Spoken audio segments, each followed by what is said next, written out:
نحمده ونصلي على رسوله الكريم اما بعد اعوذ باللہ من الشیطان الرجیم بسم اللہ الرحمن الرحیم رب اشرح لی صدری ویسر لی امری واحلل عقدۃ من لسانی یفقہوا قولی اللہم صلی علی محمد کما صلیت علی ابراہیم وعلى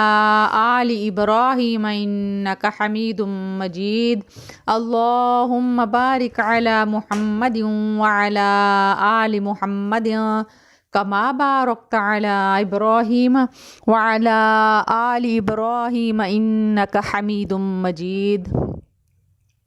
لاکھوں کروڑوں درود نبی کریم صلی اللہ علیہ وآلہ وسلم پر۔ اللہ تعالیٰ جو بیمار ہیں ان سب کو شفائے کاملہ عاجلہ نصیب فرمائے، آمین۔ جو مقروض ہیں اللہ تعالیٰ ان کے قرض غیب سے ادا کر دے، اور جو بچے بیمار ہیں بڑے بوڑھے سب میرے سمیت اللہ پاک ان کو شفائے کاملہ عاجلہ نصیب فرمائے۔ اور جو اس دنیا میں آنے والے ہیں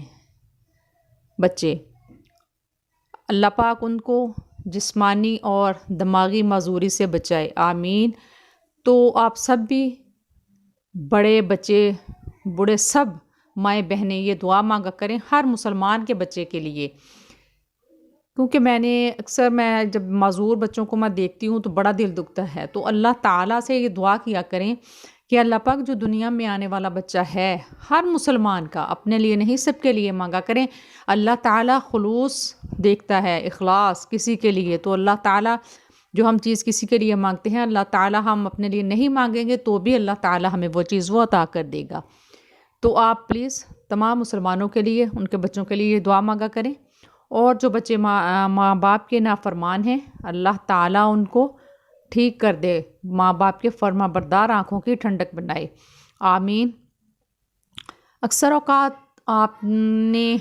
سنا بھی ہوگا، آپ کے ساتھ بھی ایسا ہوتا ہے کہ آپ سو گئے ہیں، رات کو اچانک آنکھ کھل جاتی ہے، درود پاک پڑھ کے سوئیں، تسبیحات کر کے سوئیں،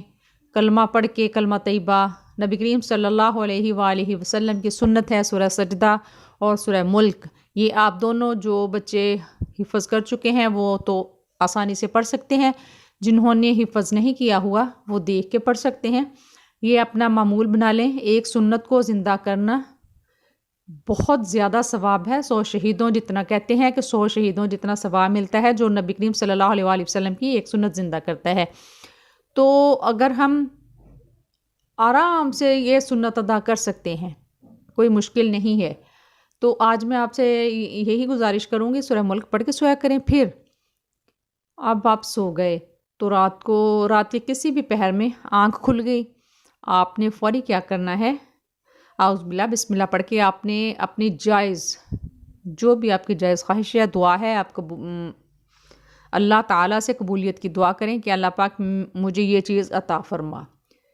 جائز ہو، ناجائز خواہش کبھی نہیں کریں، پھر چھوڑ دیں اللہ تعالیٰ پہ۔ کہتے ہیں کہ جب اچانک رات کو آنکھ کھلتی ہے نا تو وہ قبولیت کی گھڑی ہوتی ہے، ویسے تو 24 گھنٹوں میں لازمی ایک گھڑی ایسی آتی ہے کہ ہماری دعا قبول ہوتی ہے۔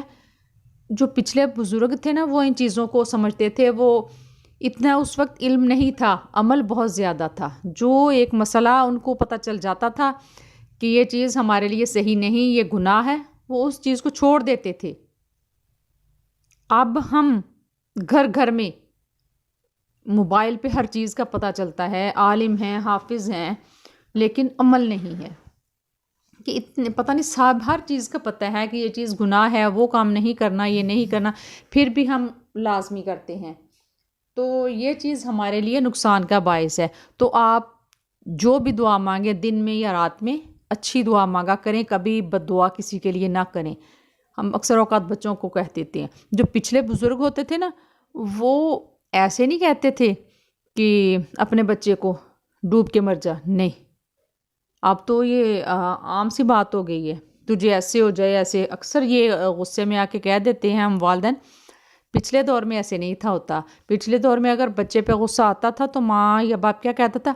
مر جائیں تیرے دشمن، آ جا گھر، تجھے کبھی کچھ نہ ہو، آ جا۔ ایک کہ میں نے سنا ہے کہ ادھر مکہ میں جو ہے نا وہ شیخ ادھر نماز پڑھاتے ہیں، انہوں نے کہا کہ میں بہت شرارتی تھا، تو میری ماں نے کہا کہ جا تجھے اللہ تعالیٰ، میں یہ کہتی ہوں کہ اللہ تعالیٰ تجھے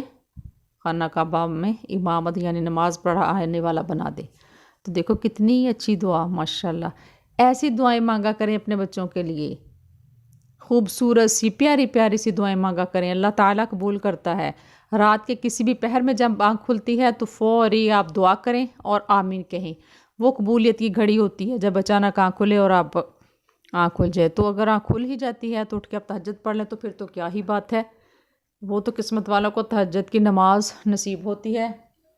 میری یہی اللہ تعالیٰ سے دعا ہے کہ اللہ پاک ہمارے تمام کبیرہ صغیرہ گناہوں کو معاف فرما دے، ہمارے بچوں کو ہماری آنکھوں کی ٹھنڈک بنا،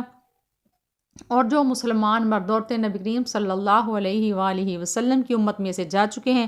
اللہ پاک ان کی قبروں کو کشادہ کرے، ان کی قبروں کو جنت کے باغوں میں سے باغ بنائے اور ان کو ادھر سکون نصیب فرمائے اللہ تعالیٰ، اور ہمیں اپنے والدین اپنے رشتہ داروں کی مغفرت کا ذریعہ بنائے، صدقہ جاریہ بنائے۔ ہمیشہ یہ دعا کیا کریں کہ اللہ پاک ہماری اولاد کو ہمارے لیے، میں تو ویسے یہ بھی کہتی ہوں کہ اللہ پاک مجھے میرے والدین کے لیے اور میرے اساتذہ کے لیے صدقہ جاریہ بنا، تو آپ بھی ایسے مانگ لیا کریں۔ اور پھر میں کہتی ہوں کہ اللہ پاک میرے بچوں کو ہمارے لیے اور ہمارے اپنے اساتذہ کے لیے صدقہ جاریہ بنا۔ دعا مانگنے سے کچھ نہیں ہوتا، اللہ پاک قبول کر لیتا ہے، اس میں کنجوسی نہیں کیا کریں کہ صرف اپنے لیے نہیں مانگیں بلکہ اپنے مسلمان بہن بھائیوں کے لیے بھی دعا مانگیں، اللہ خوش ہوتا ہے، اللہ تعالیٰ خوش ہوتا ہے اس چیز سے اگر ہم اپنے عزیز کے لیے کچھ مانگتے ہیں۔ تو ایک میں آپ کو یہ بتاؤں بات کہ اگر آپ جو سامنے نہیں اس کے لیے دعا کرتے ہیں وہ دعا زیادہ اثر رکھتی ہے، اس میں دکھاوا نہیں ہے۔ تو آپ پلیز آپ یہ بالکل ایسے نہیں کیا کریں، دکھاوا مت کیا کریں، جو بھی دعا کی جو مانگا اپنے لیے اپنے مسلمان بھائی کے لیے بھی وہی مانگیں، اپنے لیے پسند کرتے ہیں وہی دوسرے کے لیے پسند کریں چیز، تو جو اپنے لیے آپ کو پسند نہیں ہے پھر سوچیں کہ دوسرے کو بھی یہ چیز نہیں پسند، مسلمان بھائی کو بھی۔ تو اچھی اچھی دعائیں کیا کریں سب کے لیے، یہ بس دنیا فانی ہے جانے والی ہے، دن کے کسی بھی پہر کوئی قبولیت کی گھڑی آ سکتی ہے، ہر وقت اللہ تعالیٰ سے دعا مانگا کریں، استغفار کر لیا کریں۔ اپنے موت تو سب کو آنی ہے، اپنی موت ایمان پہ خاتمہ مانگیں کہ اللہ پاک ہمارا خاتمہ ایمان پہ ہو، اس سے بڑی میں کہتی ہوں کہ اگر یہ دعا قبول ہو جائے اس سے بڑا اور ہمیں کیا چاہیے کہ ایمان کی حالت میں ہم مریں، جب ہم اس دنیا سے جائیں ہماری زبان پہ کلمہ طیبہ ہو، کلمہ پڑھتے ہوئے ہماری جان جب اللہ تعالیٰ کے پاس جائے۔ خیر میں تو یہ بھی کہتی ہوں سادہ سا میں کہہ دیتی ہوں، پتہ نہیں اللہ تعالیٰ بھی ہنستا ہوگا میری بات پہ، لیکن میں کہتی ہوں کہ اللہ تعالیٰ 70 ماؤں سے زیادہ محبت کرنے والا ہے۔ جو بات ہم کسی سے نہیں کہہ سکتے میں تو وہ اللہ تعالیٰ سے آرام سے کہہ دیتی ہوں، کیونکہ نہ تو اللہ تعالیٰ نے مذاق اڑانا ہوتا ہے، نہ ہماری بات جو ہم اللہ تعالیٰ سے کرتے ہیں وہ کسی سے نہیں اللہ تعالیٰ کہتا۔ اگر قبول کرنے والی ہوتی ہے تو اللہ تعالیٰ قبول کر لیتا ہے، ورنہ نہ مذاق نہ کسی کو اللہ تعالیٰ بتاتا ہے، ہمارے راز اللہ تعالیٰ چھپا لیتا ہے، نہیں کسی پہ ظاہر نہیں کرتا، وہ 70 ماؤں سے زیادہ محبت کرنے والا ہے۔ تو میں تو پھر اللہ تعالیٰ سے کہتی ہوں جب بھی دعا مانگتی ہوں کہ اللہ کا پاک جب مرنا تو ہے ہی، کہ اللہ پاک جب میری روح اس دنیا سے مجھے آپ نے لے کے جانا ہے، اللہ میری جان نکلے میرے جسم میں سے، میری روح کو میری قبر میں جانے سے پہلے پہلے جنت میں بھیج دینا اور اپنی رضا دے دینا۔ تو اللہ تعالیٰ بھی ہنستا ہوگا کہ یہ پاگل سی کیسی باتیں کرتی ہے، لیکن سیدھی سی ہوں، سادہ سے الفاظ جو منہ سے نکلتے ہیں نکال دیتی ہوں، کیونکہ اللہ تعالیٰ جو ہے 70 ماؤں سے زیادہ محبت کرنے والا ہے۔ جب ایک ماں سے ہم بات کرتے ہوئے جھجکتے نہیں تو وہ تو 70 ماؤں سے زیادہ محبت کرتا ہے۔ تو مانگا کریں، کھلے دل سے اللہ تعالیٰ سے مانگیں، جو کسی کے سامنے آپ بیان نہیں کر سکتے وہ اللہ تعالیٰ سے کہا کریں، چیز مانگیں، دنیاوی بھی مانگیں آخرت کی بھی مانگیں، اللہ تعالیٰ عطا کر دیتا ہے۔ اگر ہم نے کوئی بھی چیز دنیاوی کی ضرورت ہے نا، اللہ سے کہیں اللہ تعالیٰ مجھے یہ چیز چاہیے، یقین کریں میں اللہ تعالیٰ سے کہتی ہوں، کسی گھر کی کوئی چیز ہوتی ہے نا تو کسی سے نہیں بلکہ میں اللہ تعالیٰ، اللہ پاک مجھے یہ چیز چاہیے۔ اللہ تعالیٰ کوئی نہ کوئی سبب بنا دیتا ہے، یقین کریں، اللہ پہ ایمان رکھ کے دیکھیں، کر کے دیکھیں، انشاءاللہ العزیز خود بخود وہ چیز آپ کے گھر والے لاتے تو گھر والے ہی ہیں، لیکن اللہ تعالیٰ ان کے دلوں میں بات ڈالتا ہے کہ آپ کو یہ چیز گھر لے کے جانی ہے، یہ سامان اپنے گھر میں لے کے جاؤ، تو دیکھنا ایک نہ ایک دن آپ کیا سے کیا بن جاؤ گے۔ اللہ تعالیٰ سے مانگ کر تو دیکھو۔ اب آپ نے لازمی جب رات کے پہر کسی بھی وقت آنکھ کھلے تو آپ نے یہ دعا لازمی مانگنی ہے، کوئی بھی دعا مانگے فوری دعا مانگ کے آمین کہہ دینا۔ جزاکم اللہ خیرا و احسن الجزاء فی الدنیا والآخرہ، فی امان اللہ۔